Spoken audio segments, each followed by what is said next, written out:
Alors que les hostilités ont éclaté depuis le 15 avril 2023 au Soudan entre les forces armées soudanaises dirigées par le général Abdel Fattah al-Burhan et les forces de soutien rapide du général Mohamed Hamdan Daglo, le conflit au Soudan s'enlise avec la suspension des contacts entre le Soudan et le groupe de médiation de l'autorité intergouvernementale pour le développement IGAD.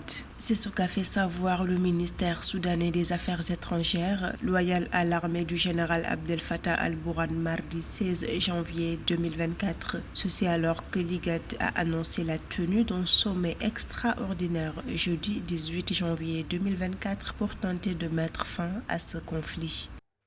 L'impact immédiat de cette décision de Al-Burhan de ne pas participer aux réunions de l'IGAD sera que Hamdan sera en position de force dans les négociations. Il est déjà vu comme celui qui veut ramener son pays vers la paix, alors qu'on n'oublie pas que depuis 2019, il est à l'origine de beaucoup de tueries. Selon Khartoum, ce qui se passe au Soudan est une question interne et que sa réponse aux initiatives régionales ne signifie pas renoncer à son droit souverain de résoudre un problème soudanais en tant que Soudanais. En partant en position de force avec l'estime de ses pairs qui l'ont reçu en grande pompe et avec la caution de l'ancien Premier ministre dans sa plateforme, Hamdan pourra se positionner en homme fort du Soudan avec l'aide des partenaires et surtout de certains des Émirats arabes unis qui soutiennent sa démarche et qui, on l'aurait entendu, lui fournissent même des éléments de langage afin d'avoir la posture d'un homme d'État.